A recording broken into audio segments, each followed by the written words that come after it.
Mukama yeebazibwe abooluganda, Yesu aweebwe ekitiibwa. Mbalamusizza mu linnya lya Yesu Kristo mwana wa Katonda omulamu. Mukama aweebwe ekitiibwa ebirenge gyonna. Amiina. Neebaza Katonda olunaku lwaleero ampadde omukisa okuyimirira maaso go nate okwogera gy'oli ekigambo kya Mukama. Haleluya. Mukama yeebazibwe nnyo.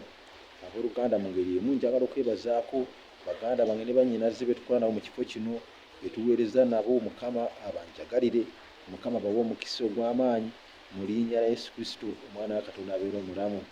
Amiina. Era mu ngeri emu njagala kutwala omukisa ogw'enjawulo kwagala kwebaza abakwano gyaffe mwenna abasubscribinga ku channel yaffe, abasharinga n'abalekinga mwenna. Mukama abawe omukisa, Mukama abagaziize ensalo, abakoze bulungi, abakole bulungi mu linnya lya Yesu Kristo omwana wa Katonda omulamu. Amiina. Abuuzaako nze Moses Mugagga ge mannya gange, era olw'ekisa kya Katonda ndi wano okwogera gy'oli n'olunaku lwaleero. Mukama ampadde ekisa n'omukisa okusobola okuba nga nnyimirira wano okwogera gy'oli ekigambo kya Mukama. Haleluya. Mukama yeebazibwe nnyo ab'emikwano. Mpozzi oba oli awo mu nsi muno, abantu tutambula mu nsi muno, mu bulamu bw'ensi eno bwe tuyitamu. Mukama Katonda n'atuwa ekisa, n'atuwa obulamu, n'atukuuma. Haleluya. Naye mu nsi abantu bakola ebintu eby'enjawulo. Mukama yeebazibwe. Era abantu banoonya obubonero mu nsi muno.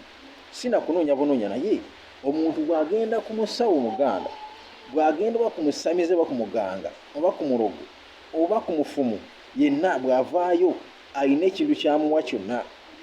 Amiina. Ayinza omuwa akakomo n'akagaali kasibe ku mukono, ayinza okumuwa empeta, ayinza okumuwa ekimuli oba omuti.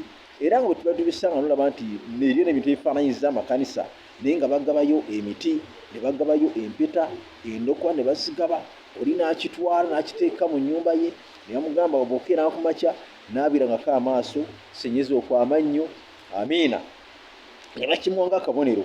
Amiina. Kubanga gy'avudde eri mu ssabo oba gy'agenze yonna bakimuwadde nga kabonero akaleeta akateekewo.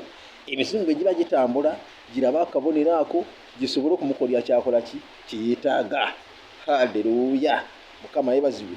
Naye ne Mukama Katonda waffe assa obubonero ku bantu be, assa obubonero ku balonde be, assa obubonero ku batukuvu be. Kati njagala okumanya olina kabonero ki? Mwana wa Katonda manye nti wafuna akabonero. Naye muntu wa Katonda ali eyo nga tonakkiriza Yesu Kristo, tonamumanya, tonategeera Katonda ono, tonategeera kye twogerako wano, akabonero k'olina, olina akabonero ki? Haleluya. Mukama yeebazibwe. Akabonero, obubonero bwetaagibwa ku bulamu bw'abantu, era Mukama assa akabonero ku bantu be okubaawula ku balala bonna. Abassako akabonero abaawule ku bantu abalala, abaawule ku bintu ebirala byonna. Bwe bubonero lunaku lujja kutuuka nga buli muntu ateekeddwa okuba n'akabonero ku bulamu bwe. Katubikoleko mu byawandiikibwa ebitukuvu, tusome Bayibuli eno tulabe bw'egamba. Amiina. Tusoma mu kitabo kya Ezekyeri essula 9 olunyiriri lwa 6 bagamba bwe bati. Amiina. Nti mutire ddala abakadde, mutire ddala abakadde n'omulenzi n'omuwala n'abaana abato n'abakazi, naye temusembereranga muntu yenna aliko akabonero. Era musookere ku watukuvu wange, musookere ku watukuvu wange. Mukama yeebazibwe. Kino ekiragiro Mukama ali akiwadde, n'alagira okuttira ddala abakadde n'abawala n'abalenzi. Amiina. Mbu n'abakazi n'abaana abato, naye n'abalagira nti temusembereranga muntu yenna aliko akabonero. Temumusembereranga omuntu aliko ki akabonero. Mukama yeebazibwe. Bwe tudda mu Bayibuli mu ndagaano enkadde, era mu kitabo kya Kuva tulaba nti abaana b'Isirayiri nga bafuluma mu nsi y'e Misiri, Mukama yabawa akabonero akaali ak'omusaayi gw'endiga bagusige ku mayumba gaabwe, nti omuzikiriza n'omussibwa n'aba ayita mu kiro ekyo tajja kubasemberera n'omu, tajja kusemberera amayumba gaabwe, tajja kubatuukirira. Era mu kiro ekyo abantu abasula mu nnyumba z'abaana b'Isirayiri zaali kuyankiddwako omusaayi ke kabonero, tewali n'omu yafa.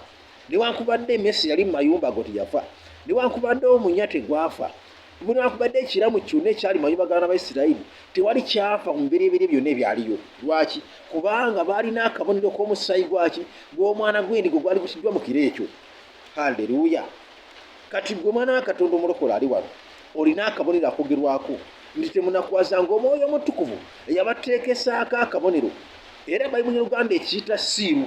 Siiru y'envumbo, tukivuunula y'envumbo, nti envumbo bw'eteekebwa ku kintu tekiwaanyisika, tejakkirizibwa na kikwatako yenna paka ekinaatuuka erinnyini kyo gekigenda.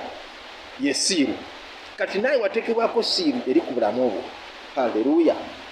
Olw'ensonga eyo Bayibuli egamba temunakwazanga Omwoyo Omutukuvu yabateekesa akabonero. Akabonero kano ke katuyisaawo, era ng'omuntu bw'ayinza okufuna passport n'afuna visa n'afuna air ticket, kitegeeza nti abeera ready mu lugendo okutambula okugenda. Amiina. Nga kiyeetaaga kiri ekimu okukwata obudde, okukwata ebiseera, kubanga ennyonyi tekola kiterinda. Naffe ng'abaana ba Katonda munnange wateekebwako akabonero ako, naye kyekiseera ate obeere ng'omanyi kyotegedde okukola, oleme okunakwaza Omwoyo wa Katonda, oleme okunakwaza Omwoyo Omutukuvu, naye okole ebyo Omwoyo Omutukuvu byakola ki, byalagira era byayagala era bimusanyusa. Bw'agamba kino no yeesikiriza nti no, bw'agamba nti kola bw'oti ekyo olina okukola. Wiiki eno munneesaba siiba kikole, munnange kino kigabe kiwe gundi kikole, munnange ono musonyiwe era sonyiwa. Amiina. Munnange eno wiiki genda ogimaleko ng'oli mu kkanisa wegayirira ku lwaki yonna kiri ekyo kikole. Ekyo njogera eri gwe omwana wa Katonda eyasibwako akabonero. Yesu yeebazibwe.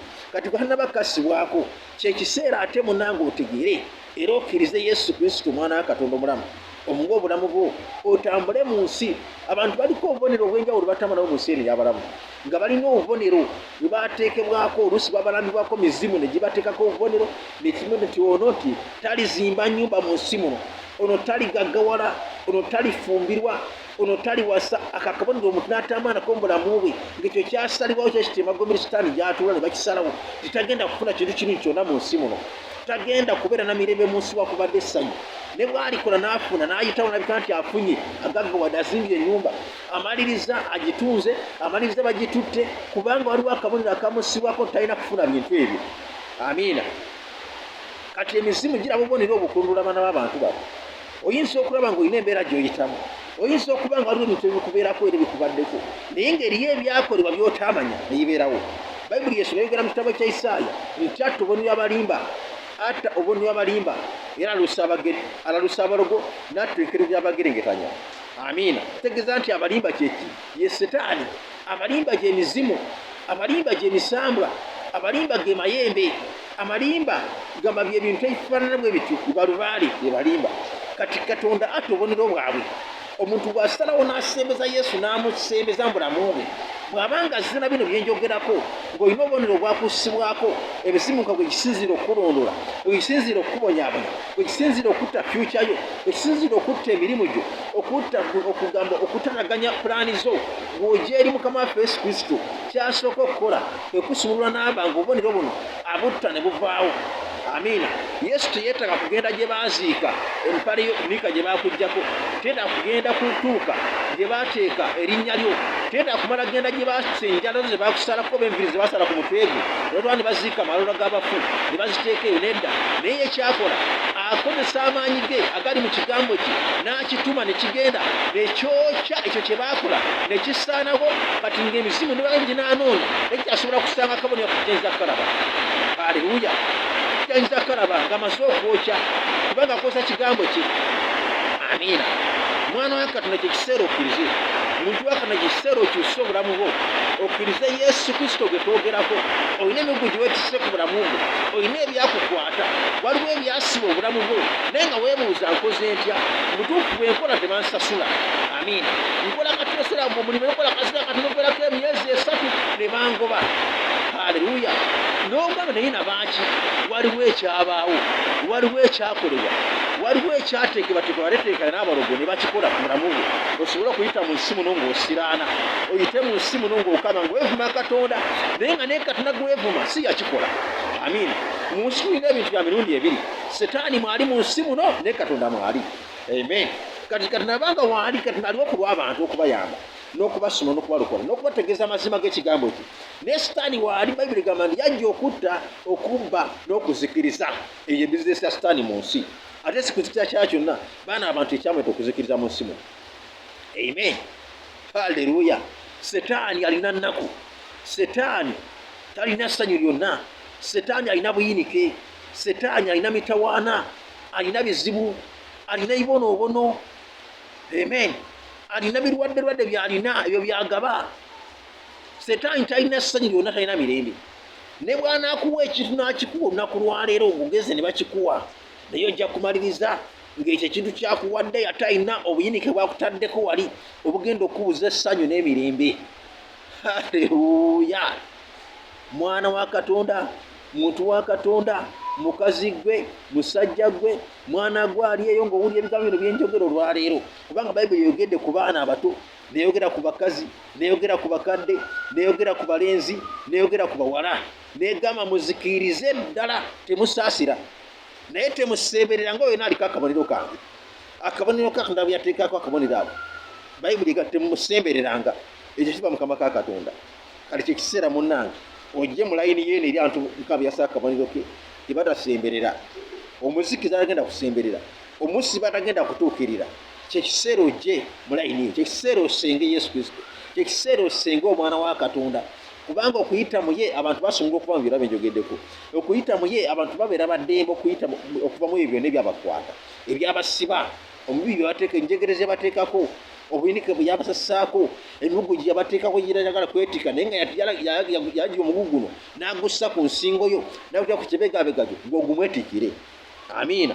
Tolina kwetika migugu gya Setaani, tolina kwetika migugu gya mulabe. Egyo emigugu gye gimulekera agyetike. Kati munnaye woba owulira ekigambo kyenjogedde kino olunaku lwaleero, salawo okkirize Yesu. Naawe yalokoka edda, tonakuwaza Omwoyo Omutukuvu yakuteekesa akabonero ako. Amen. Tonakuwaza Omwoyo wa Katonda, Omwoyo wa Mukama tomunakuwaza. Bwe yalokoka edda n'osembeza Yesu era atambula ne Kristo mu lugendo lwe. Ate nalokoka kiseera okkirize Yesu Kristo abeere omulokozi w'obulamu bwo. Munnange, kkiriza Yesu, oyingira ekkanisa, obeere ng'olabuka odduke obusungu bwa Katonda. Amiina. Mu nsi tulina bye twetaaga era mu ebiri byonna, naye jangu eri Yesu olunaku lwaleero. Ddamu ebigambo bino, gamba nti ayi Yesu, owulira ekigambo ky'olunaku lwaleero nenkitegeera.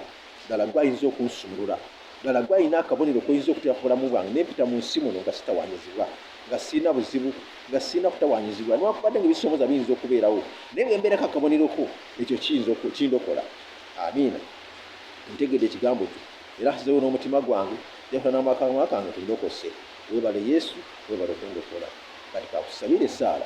Kitange ayinza ebintu byonna, gwe Katonda eyatuma malayika we Taata Omutukuvu ataggwaawo, otera ku bantu bali akabonero tulabyeko.